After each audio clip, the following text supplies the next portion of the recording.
উজান কাঁপা কাঁপা হাতে রক্তপিণ্ডটা হাতে ধরে। উজানের চোখ ভর্তি জল, গা কাঁপছে গটগট করে। রক্তপিণ্ডটা হাতে নিয়ে উজান ফ্লোরে বসে পড়ে। হিয়ার ব্লিডিং অনেকটা কমেছে এখন, তবু হাঁটু বেয়ে রক্তসহ আরও অনেক কিছু বেরিয়ে আসছে থেকে থেকে। উজান রক্তপিণ্ডটা হাতে নিয়ে বুঝতে পারে দুটো চোখ স্পষ্টভাবে দেখা মিলছে। হিয়ার এই বাচ্চাটা টুইন বাচ্চা হলেও হতে পারত। এই ভেবে উজান আরও আঁতকে ওঠে। নিজেকে সবকিছুর জন্য দায়ী মনে হচ্ছে তার। রক্তপিণ্ডটা একটু দূরে ধুয়ে দিয়ে উজান হিয়ার খোলা পা দুটো জড়িয়ে ধরে কেঁদে ওঠে। হিয়ার কাছে ক্ষমা চাইতে থাকে। হিয়ার পায়ে রক্ত গিয়ে মেশে যায় উজানের গালের এক পাশে জুড়ে। আমাকে ক্ষমা করে দিও হিয়া। আমার জন্য আজকে আমার জন্যই এমনটা হলো। আমার আরও বেশি তোমার পাশে থাকা উচিত ছিল, কিন্তু আমি তা না করে। তুমি কেন ক্ষমা চাইছো? খারাপ মা তো আমি, তাই তো হিয়ান রাগ করে আমার ছেড়ে দূরে, বহু দূরে হারিয়ে গেল বলো। তুমি প্লিজ এবার তোমার কান্নাটা থামাও পিচ্ছি আমার। আমি সব সহ্য করতে পারবো, কিন্তু তোমার এই কান্নাটা না। প্লিজ এবার চুপ করো একটু পিচ্ছি আমার। উজান হিয়ার পা জড়িয়ে কিছুক্ষণ কান্না করে উঠে দাঁড়ায়। পাশে থাকা বালতি থেকে পানি মগে তুলে হিয়ার কোমর থেকে নিচ অব্দি পরিষ্কার করতে থাকে উজান। আরও ব্লিডিং হবে কিনা সব চেক করে উজান উঠে দাঁড়াতেই হিয়া আর না পেরে নিজের চুল খামচে ধরে পা ছড়িয়ে ওখানে ছটফট শুরু করে। হিয়া কি করছো? পিচ্ছি আমার, চুল ছাড়ো, মাথায় আঘাত লাগবে হিয়া। বুঝছেন, আমি শেষ করে দেব নিজেকে, শেষ করে দেব আমি। আমাকে এত রাগ হিয়ানের ওর মায়ের উপর, এত এত রাগ। আমি ওই হিয়ানের কাছে চলে যাব, গিয়ে ওকে জিজ্ঞেস করবো কেন ও ওর মায়ের সাথে এমন করলো। এই মাটা খুব নোংরা, এই মাটা খুব পচা, তাই না? খুব। বলতে বলতে হিয়া নিজেকে খামচে ধরে। বেসিনের সাবান শ্যাম্পু সব ফেলে দেয় এক ঝটকায়। পাশের দেওয়ালে জোরে জোরে মাথা ঠুকতে থাকে আর হাঁপাতে শুরু করে। হিয়া না হিয়া, হিয়া প্লিজ এরকম করে না। হিয়া তাকাও, আমার দিকে তাকাও। ওই হিয়া শোনো না হিয়া। হিয়া আমার তোমাকে এরকম করে দেখতে কষ্ট হচ্ছে। হিয়া তোমার আঘাত লাগবে হিয়া। মা দেখলে হিয়া কাছে। আমি কি বললাম তোমাকে? রাজা, রাজা, দরজাটা খোল। রাজা আমার খুব ভয় করছে। রাজা, রাজা, হিয়ার কি কিছু হয়েছে? হিয়া ওরকম করে কাঁদছে কেন? হিয়াদি প্লিজ দরজাটা খোলো। দাদা ভাই। মা আমি কি বিহানকে একবারও বলবো বাড়িতে আসতে? হ্যাঁ বল তো মা, আমার ভয় করছে খুব। রাজা, রাজা, হিয়া ঠিক আছে? রাজা দরজা খুলছিস না কেন তোরা? হিয়া প্লিজ একটু শান্ত হও, আমাদেরকে টিউলিপে যেতে হবে। তোমাকে একবার। আমি কোথাও যাব না। কেন যাব? তুমি আবার হিয়ানকে এনে দাও। বলতে বলতে হিয়া উজানের বুকে মুখে খামচে দিতে শুরু করে। হিয়া সব রাগ গিয়ে পড়ে উজানের গায়ের উপর। হিয়া উজানের বুকে মারতে শুরু করে। এক পর্যায়ে উজান কিছু বলে না, সব সহ্য করে নেয়। এতে যদি হিয়া শান্তি পায় তাও ভালো। কিছু সময় বাদে হিয়ার শ্বাসে কষ্ট হতে শুরু করে। হিয়া ঠিক করে শ্বাস নিতে না পারায় হাঁপাতে শুরু করে। কষ্ট হচ্ছে হিয়া? শ্বাস আটকে যাচ্ছে? কিছু তো বলো। এই মেয়ের এই মেয়ে এরকম করছো কেন তুমি? হিয়া শোনো না। ইনহেলার। ইনহেলার দেব? হ্যাঁ আমি এক্ষুনি আনছি, তুমি একটু দাঁড়াও, আমি এক্ষুনি আনছি। উজান দৌড়ে রুমে এসে ইনহেলার খুঁজতে শুরু করে। অনেক খোঁজাখুঁজি করে হিয়ার পড়ার টেবিলের কাছে ইনহেলারটা পেয়ে হাতে নিয়ে উজান ওদের রুমের দরজাটা খুলে দেয়। রাজা কি হয়েছে? এরকম করে কি করছিস? হিয়া কোথায়? কথা বলার সময় নেই মা। উজান বলে বাথরুমে ঢুকে হিয়াকে ইনহেলার দিতেই হিয়া ওটা টানবার আগে সেন্স হারিয়ে ফেলে। উজান ভয়ে আরও হাঁপাতে শুরু করে। বাচ্চাটার কি হয়েছে, কিন্তু হিয়া তার চাইতে যে করেই হোক হিয়াকে ওর সুস্থ করতে হবে। উজান হিয়াকে কোলে তুলে এনে বিছানায় শুয়ে দেয়। উজান কি হয়েছে হিয়ার? হে এরকম সেন্সারি পড়ে আছে কেন? নীলিমা ড্রয়ার থেকে হিয়ার একটা পায়জামা বের করে ওকে পরিয়ে দাও ফার্স্ট। রাজা কি হয়েছে? তোর চোখে মুখে এরকম রক্ত লেগে আছে কিসে? মা বাবাকে বলো আমি টিউলিপ যাচ্ছি, গাইনি বিভাগে কে আছে তাকে ইমিডিয়েট আমার চেম্বারে আসতে। কিন্তু কি হয়েছে হিয়া সেটা তো বলবি। আমার হিয়া সুস্থ হয়ে যাবে তো? আগে তুই সেটা বল, আমাকে বল, আমাকে বল না। আমার মেয়ে আগের মতো ঠিক হয়ে যাবে তো? হিয়ার মিস ম্যারেজ হয়েছে মা, বাচ্চাটাকে আমরা। উজান আর বলতে পারে না। ড্রয়ার হতে জামা কাপড় বের করে ওয়াশরুমে ঢুকে যায় সে। এদিকে হিয়ার এখনও সেন্স আসেনি। কোথা থেকে কি হয়ে গেল কিছুই মাথায় আসছে না কারোরই। আজ কয়েক মাস পর সেদিনের ঘটনার পর থেকে হিয়া এখন অনেকটাই চুপচাপ হয়ে থাকে। তবু হিয়ার মনের মধ্যে আশা আছে, একদিন ঠিক হিয়ান আবার তার কোল আলো করে ফিরে আসবে। তাই ভেতরে ভেতরে হিয়ার মা মনটা ক্ষত বিক্ষত হলেও বাইরে সে ঠিকই নিজেকে শক্ত করে রাখে। হিয়া, এসেছো তুমি? রেডি হওনি এখনো? ইচ্ছে করছে না, তোমরা গিয়ে খেয়ে আসো না। তুমি না গেলে আমি, বাবা মা এরা কেউ যাবে না বলে তোমার মনে হয়? সত্যি ইচ্ছে করছে না। ঠাপমারা আছে, পিসিরা আছে, ওরা তো সবাই যাচ্ছে। ওখানে আমি গিয়ে শুধু শুধু। সঞ্জয় কিন্তু তোমাকে আর আমাকে আলাদা করে ইনভিটেশন কার্ড দিয়ে গেছে। তুমি না গেলে ও কত মন খারাপ করবে বলো তো। বুঝছি, কিন্তু এভাবে রুমের মধ্যে বন্দি করে আর কতদিন রাখবা তুমি নিজেকে? আমার যে তোমাকে এরকম করে দেখতে ইচ্ছে করে না। চলো না আজ দুজনে একটু ঘুরে আসি। বিয়ের দাওয়াত তো অ্যাটেন্ড করা হবে, এদিকে আমাদের দুজনের অনেকদিন পর একটু ঘোরাও হবে। তুমি না ভীষণ জেদ করো জানো। আচ্ছা যাও, দাওয়াতটা খাওয়া হয়ে গেলে আমি পার্কের সামনে যে কোনো একটা দোকান থেকে তোমাকে ফুচকা কিনে খাওয়াবো। এখন খুশি? ঝাল ঝাল ফুচকা? হুম, ঝাল ঝাল। ঠিক আছে, তুমি ফ্রেশ হয়ে নাও, আমি টুক করে শাড়ি পরে আসছি। উজান হিয়াকে নিয়ে বিয়ে বাড়িতে উপস্থিত হয়। উজান ভাবে বিয়ে বাড়িতে আসলে যদি কোনোভাবে হিয়ার মনটা এসব থেকে একটু ডাইভার্ট থাকে, কিন্তু না, এসব থেকে মন দূরে থাকবে কি, বরং আশেপাশের পরিবেশ হিয়াকে ঠিক খোঁচা দিয়ে ওঠে। খাবার টেবিলে গোল হয়ে বসে যে যার মতো খাচ্ছিল। উজান হিয়া পাশাপাশি, তার পাশ দিয়ে বাসবী ঠাম্মি, বড় ঠাম্মা, পিসিরা সবাই যে যার মতো বসে। কিন্তু ওই যে আমাদের গুণধর বড় ঠাম্মা, তার তো আবার হিয়াকে না খোঁচালেই নয়, তার সাথে সায়দায় ওখানকার আরও কজন মহিলা। হিয়াকে নিয়ে কথা বলতে বলতে কখন যে ওরা ওদের মাত্রা ছাড়িয়ে যায় নিজেরাও বুঝতে পারে না। না, এবার আর সহ্য হচ্ছে না উজানের। যা অপমান হবার হিয়াকে ওরা করেছে, কিন্তু স্বামী হিসেবে এসব মেনে নেওয়া কখনোই সম্ভব আর না।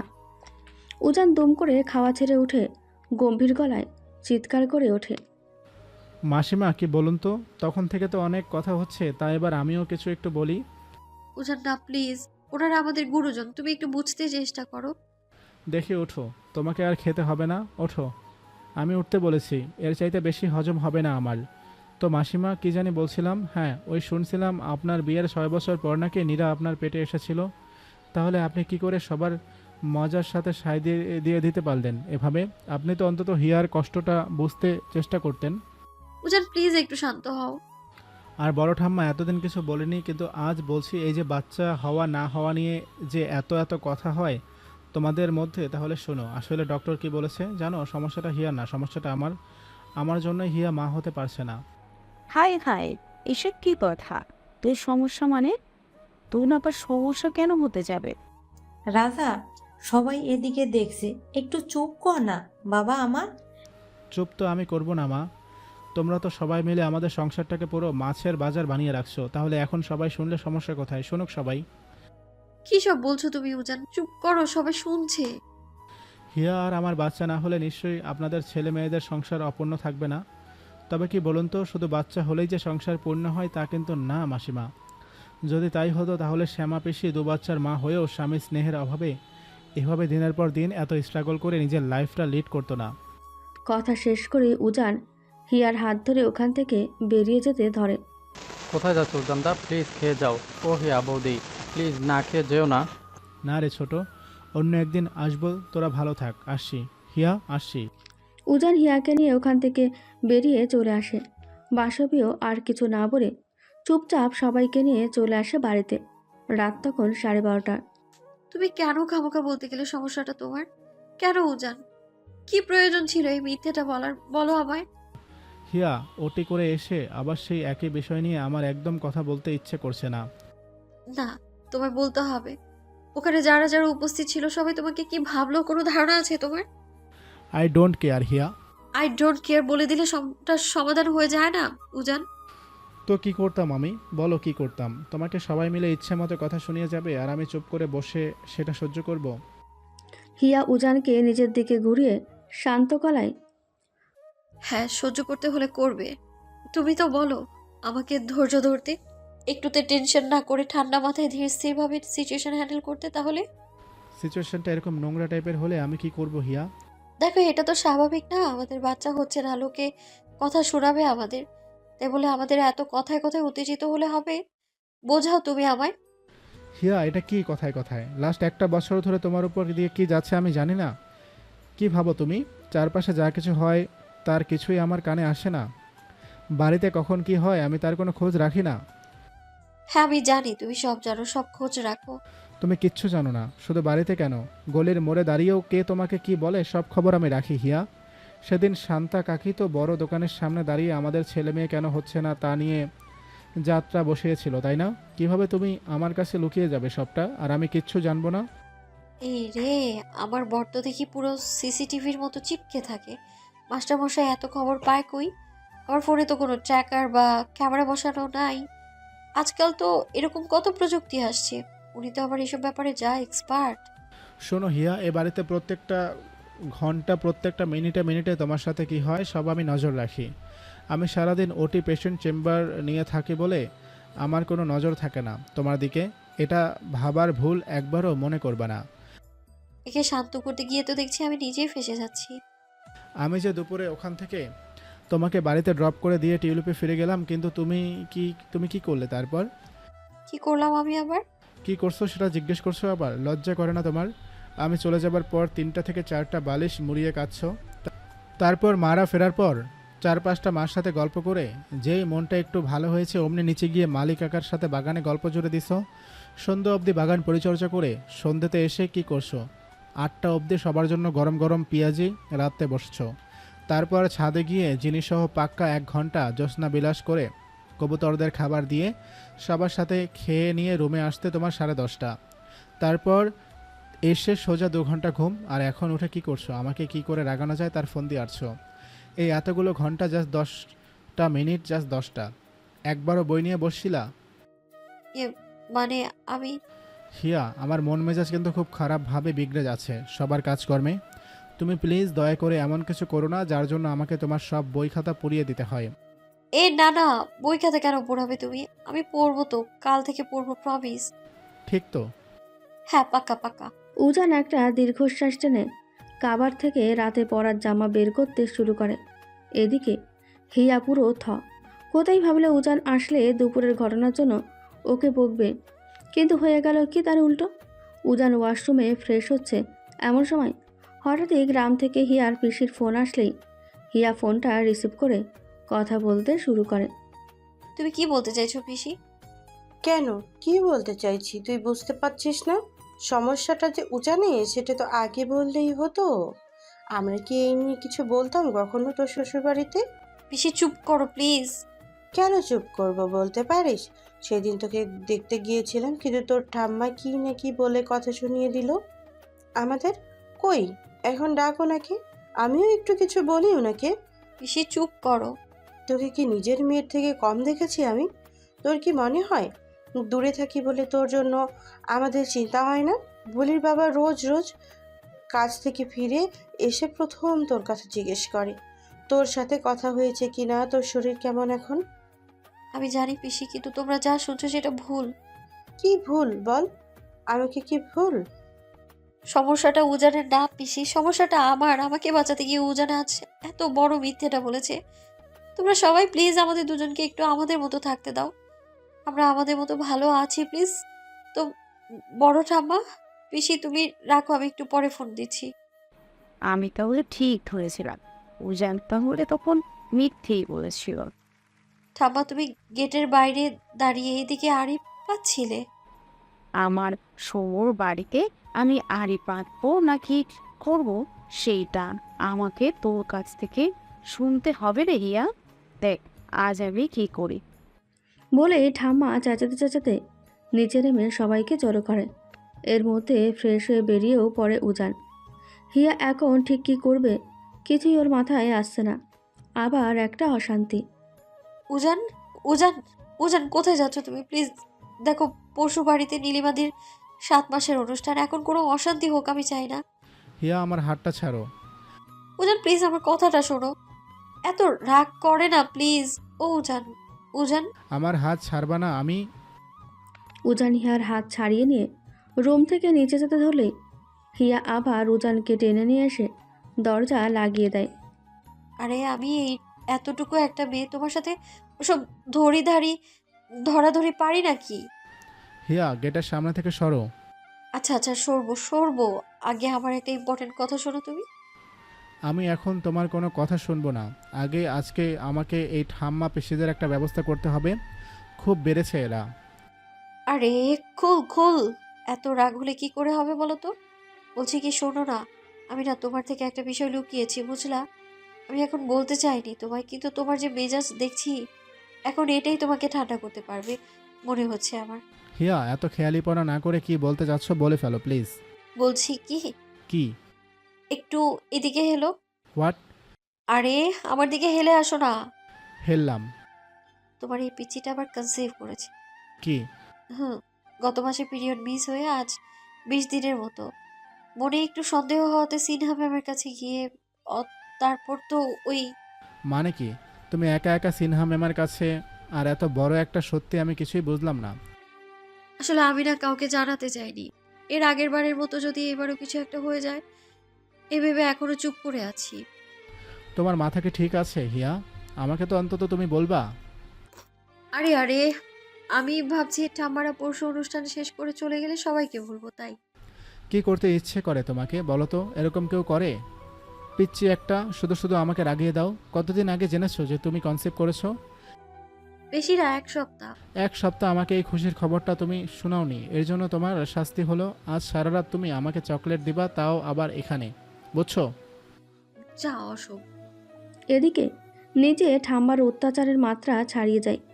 শুধু নীলিমার পরশু অনুষ্ঠান দেখে আপাতত সবাই চুপ। ঠাম্মি, মা এরকম চুপ হয়ে আছে কেন? মা তো উচিত এবার বড় ঠাম্মাকে কিছু বলা। তোর মায়ের কম চুপ কখন থাকে জানিস?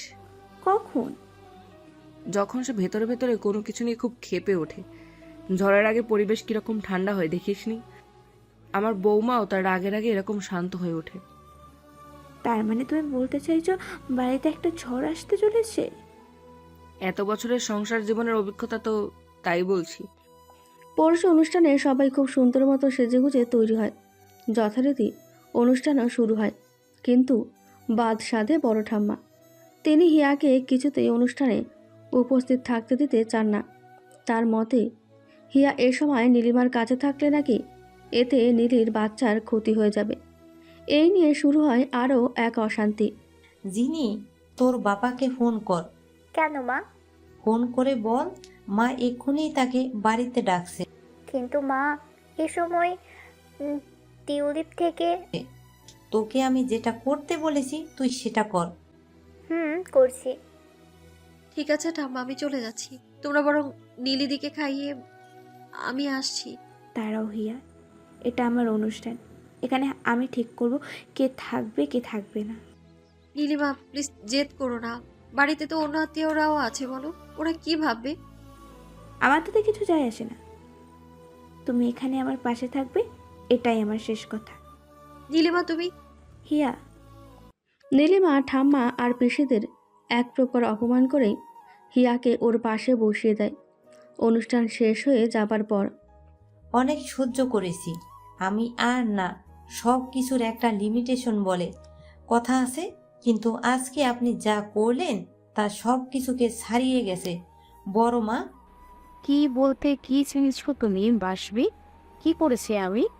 সে তো আপনি ভালো জানেন আপনি কি করেছেন। শুনুন বড় মা, এ বাড়িতে অতিথি হিসেবে এসেছেন, অতিথি হয়েই থাকার চেষ্টা করবেন। এটা আমার সংসার, এই সংসারে কেউ এসে কোনো হস্তক্ষেপ করুক আমি কখনোই সেটা চাই না। তোর ছেলের বউয়ের তো এ বয়সে এসে খুব কথা ফুটেছে দেখছি। তা তুই ওকে চুপ করে থাকবি? কিছু বলবি না? শোন মৃণবাসবী, আমার ছেলের বউ, সে যদি কোনো অন্যায় করে আমি তাকে শাসন করব, সে অধিকার আমার আছে। কিন্তু কি বলতো, এতদিন ধরে যা হচ্ছে আজকে সেটা হলো, সেটার জন্য বাসবীর এরকম কথাটা বলা আমার কাছে একদম উচিত বলে মনে হচ্ছে। এটা ওর সংসার, ও কি করবে না করবে তুই বলার কি এখানে? সত্যি হিয়া যে তোদের উপর কি বশ করেছে তোরাই জানিস। ছিলই তো একটা সময় এবারের আশ্রিতা হয়ে। তার কি কোনো যোগ্যতা ছিল এবারের রুম হবার? শুধু দেবাশিস বলেছে বলে না, মেয়েটাকে লগ্ন ভ্রষ্টার হতে বাঁচাতে গিয়ে কত শখ ছিল আমার পল্লবীর মেয়ের সাথে আমি উজানের বিয়ে দেব। দেখো গিয়ে স্বামীর সংসার আর 2 বাচ্চার মা হয়ে কিরকম সুখে আছে ওর মেয়ে। আর এই আশিতার জন্য তোমরা। বাসবী আর নিতে পারে না, অনেক হয়েছে।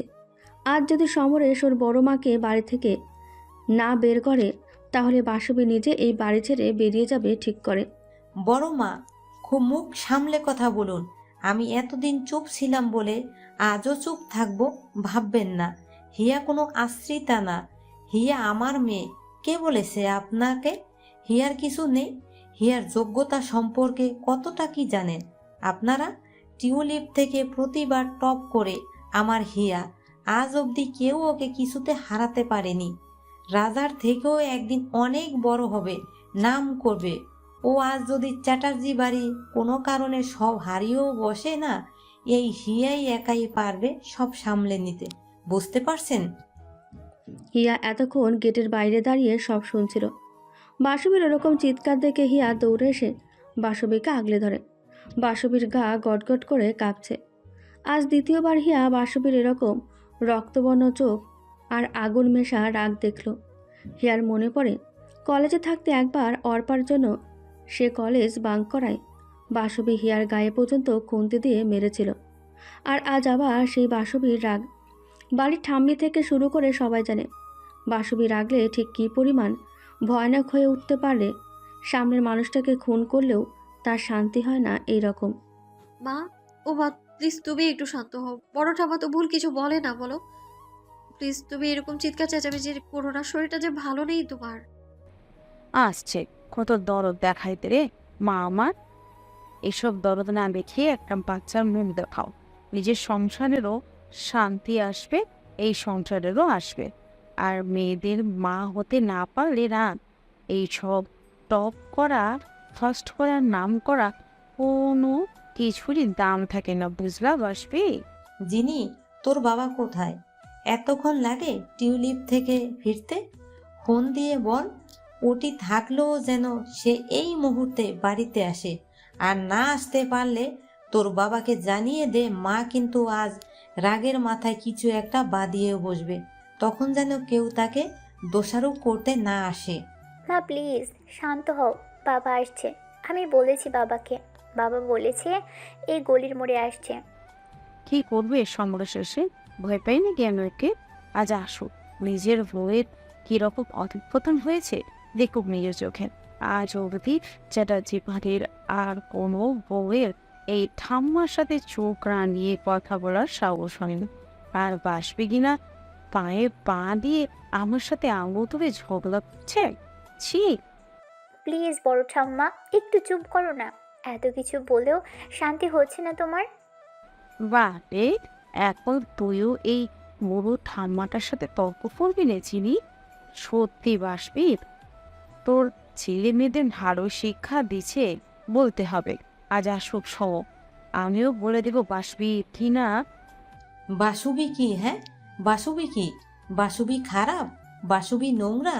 কি বলবেন আপনি বলুন? এসব শুনে কি করবে সমরেশ? আমাকে এ বয়সে এসে ছেড়ে দিবে? দিক না, আর কি মুরুদ আছে ওর করার? কি সব বলছো মা তুমি? এসব কেউ বলে? একটু শান্ত হও না সোনা মা আমার। এসব কি ধরনের কথা বাসবি? সমু কিসের জন্য এ বয়সে এসে তোমায় ছেড়ে দেবে? আর মৃণ, এবার আমি তোকে বলছি, তুই তোর চিকিৎসা শেষ হলে এ বাড়ি থেকে দয়া করে চলে যা। এই বুড়ো বয়সে এসে এত অশান্তি আমার আর ভালো লাগছে না। হ্যাঁ, এখন তো তারা বিয়ে আমাকে তোরা। আসুক আর শো, কে বাড়ি ছাড়া পায় আমি তাই দেখবো। আরও কিছুক্ষণ চলে ঠাম্মা আর বাসবীর যুদ্ধ। কেউ থামতে চাইছে না। তাদের সাথে সায় দিচ্ছে বাড়ির আর কাকিরাও। বাসবী আজ যা ইচ্ছে পুরনো অতীত ঘেটে ঘুটে চ্যাটার্জি বাজির আর সবার কুকীর্তি আছে সব সামনে নিয়ে আসে। বড়টা মেয়েতে আরও খেপে যায়। জেনে হিয়া সবাই মিলে বাসবীকে চুপ করতে বলে, কিন্তু বাসবী যে আজ থামবে না। সবার কাছে এই কথা স্পষ্ট পরিষ্কার। কিছুক্ষণ বাদে সমরেশ আসে। শুরু হয় আরেক গৃহযুদ্ধ। হিয়া কি করবে এখন ঠিক বুঝতে পারে না। কোন দিক সামলাবে? উজানকে কি একটা ফোন দেবে? না না, এতে জল আরও অনেক দূর গড়িয়ে যাবে। উজানকে এসবে না জড়ানোই ভালো আপাতত। আপনি এ বাড়ি ছেড়ে যাবেন না তো ঠিক আছে, তাহলে আমি হিয়াকে নিয়ে এ বাড়ি ছেড়ে চলে যাচ্ছি। বলে বাসবী ওর কাবাট খুলে শাড়ি কাপড় সব বের করতে থাকে। না মা, প্লিজ এরকম করো না। তুমি তুমি কোথায় যাবা? ও মা, তুমি চলে গেলে আমাদের কি হবে? আমি থেকেই বা কি আর না থেকেই কি কি হবে? তোর বাবা তো দাঁড়িয়ে দাঁড়িয়ে সব শুনছে, কিছু বলছে কি? বলছে না তো। আমি আর এই বাড়িতে থাকবো না। থাকুক সমরেশ ওর সংসার নিয়ে, আমি বাকিটা আমার ঠিক দেখে নিতে পারবো। বাসবি, জামা কাপড়গুলো যেখানে ছিল ওখানেই রেখে দিয়ে আসো। না সমরেশ, কোনো সান্ত্বনার বাণী তুমি দয়া করে আমাকে এই মুহূর্তে দিতে আসবা না। যে বাড়িতে আমার মেয়ের কোনো সম্মান নেই তুমি ভাবলে কি করে সেই বাড়িতে আমি থাকবো? আমি তোমাকে যা বলছি তুমি সেটা শুনো। আমি এসব রাখতে বলেছি মানে তুমি রাখবা। এটা কোনো ছেলে মানুষই করার বয়স না বাসবি। আমি ছেলে মানুষই করছি, আর তোমার বড় মা উনি যেটা করেছে সেটা ঠিক। বাহ সমরেশ বাহ, এই তোমার নীতি, এই নীতির মতো অহংকার তোমার। বাসবী আবার ব্যাগ গোছাতে শুরু করে সমরেশ বাধা দেয়, কিন্তু বাসবী শোনে না। এর মধ্যে বাসবী আর সমরেশের শাড়ি ধরে টানাটানির এক পর্যায়ে সমরেশ রেগে গিয়ে একটা হাত তুলতে ধরে বাসবীর গায়ের উপর। বাবা, এটাই তো বাকি ছিল, থামলে কেন? মারো না, মারো। এ বয়সে এটাই তো আমার প্রাপ্য ছিল, থামলে কেন? তুলো হাত গায়ে। আমি তোমার গায়ে হাত তুলিনি বাসবি। বলে সমরেশ ঘরভর্তি সবার সামনে বাসবীকে আগলে ধরে দাঁড়িয়ে যায়। বড় মা, আপনি এ বাড়ির কেউ, আমাকে শেখাতে আসবেন না। আমি আমার বাসবির সাথে ঠিক কী রকম ব্যবহার করব এটা বাসবির সংসার। যদি বাসবি মনে করে যে আপনি থাকলে এই সংসারে অশান্তি সৃষ্টি হচ্ছে, তাহলে আমি বলবো আপনি ফিরে যান। সন্দরেশ, তুই তোর বউয়ের জন্য আমাকে বাড়ি থেকে বেরিয়ে যেতে বলছিস? হ্যাঁ বলছি, কারণ নিজের চাইতে বাসবির উপর আমার পূর্ণ আস্থা আছে। দীর্ঘ ৩৫টা বছর বাসবির নিজের সুনিপুণ হাতে আমার সংসার সামলাচ্ছেন। নিজের ছেলে মেয়েদের ঠিক করে মানুষ করবে বলে নিজের প্রিয় চাকরিটা অবধি সে ছেড়ে দিয়েছিল একটা সময়। আজ অবধি এলাকার কেউ আমার ছেলে মেয়ের শিক্ষা নিয়ে কোনো প্রশ্ন তুলেনি, শুধুমাত্র বাসবি তাদের মানুষের মতন মানুষ করেছে বলে। তাই এই বাড়ির কেউ যদি আমাকে এসে বলে বাসবি যা করেছে সেটা ভুল, আমি সমরেশ কখনো সেটা বিশ্বাস করতে পারবো না। তাহলে তুইও চাইছিস এবারই ছেড়ে আমরা চলে যাই? শুধু চাইছি না, আমি তোমার মেজ ছেলেকে বলতে দিয়েছি, সে এসে বিকেলে তোমাকে নিয়ে যাবে। আর এত কথা, যিনি যেমন আমার মেয়ে হিয়া। আর একটা কথা, যিনি যেমন আর আমার মেয়েও তেমনি একটা মেয়ে। হিয়ার যদি কোনো বাচ্চাও নাও হয়, কোনোদিনও হিয়ার প্রতি আমার ভালোবাসা কখনো বিন্দুমাত্র কমবে না। এতদিন অনেক সহ্য করেছি, এমন না যে কোনো কিছুতেই আমার কানে আসে না, আমার কানে আসে না। শুধু অশান্তি চাই না বলে চুপ করেছিলাম। কিন্তু ফার্দার যদি আর কখনো চ্যাটার্জি পরিবারের কেউ হিয়া বা বাসবিকে নিয়ে বিন্দুমাত্র কাটাছেঁড়া করে, তাহলে আমি সমরেশ তার সাথে আত্মীয়তার সম্পর্ক ছিন্ন করতে বাধ্য হব। কথাগুলো বলে সমরেশ সবার মুখের সামনে দিয়ে বাসবীকে আগলে নিয়ে হিয়ার রুমে গিয়ে বাসবীকে আগলে শান্ত করে বাসবীকে ঘুম পাড়িয়ে দেয়। রাত এখন ৮টা। বড় ঠাম্মা আর বাদবাকি কাকিরা এত অপমান সহ্য করতে না পেরে তখনই চ্যাটার্জি বাড়ি থেকে বেরিয়ে যায়। বিকেল অবধি আর তাদের অপেক্ষা করতে হয় না। এদিকে বাসবীকে ঘুম পাড়িয়ে দিয়ে সমরেশ আবার টিউলিপে ফিরে যায়। জিনির রুমে ঠাম্মির সাথে ঠাম্মির শরীরটাও ভালো না কিছুদিন হতে। নীলিমা ওর রুমে। হিয়া একবার গিয়ে নীলিমাকে দুধ দিয়ে এসে কিছুক্ষণ গল্প করে। নীলিমার শরীরটাও ভালো না, পায়ে পানি নামছে, আবার হাঁটতে কষ্ট হয় এখন কিছুটা। সব কাজ সেরে হিয়া ওর রুমের ব্যালকনির দোলনায় গিয়ে বসে আছে। পরিবেশটা ঠান্ডা, একটু আগে বৃষ্টি হয়ে এখন ঝিরি বাতাস বইছে। হিয়ার সাথে আজ আকাশেরও বুঝি চাপা কান্না মিশে ধরেছে। আজকে যা হলো সেটা কখনো কাম্য ছিল না। মাকে এর আগে এত রাগতে আমি শুধু একবারই দেখেছি। আজ বাবাও রাগের বসে মায়ের গায়ে হাত তুলতে যাচ্ছিল। যদিও সেটা শাসন করবার জন্য, দিন দিন বাড়িতে আমার জন্য অশান্তি বাড়ছে। এর একটা বিহিত হওয়া দরকার, কিন্তু কি করার আছে আমার? তবে আজ একটা জিনিস দেখে খুব ভালো লাগলো। বাবা কিরকম মাকে আগলে সবার বিরুদ্ধে গিয়ে মায়ের পাশে দাঁড়ালো। আমার বরটাও কিন্তু কম না, ঠিক বাবারই মতো। এই অসভ্য বরটাকে আমি কখনো পূর্ণ করতে পারবো তো?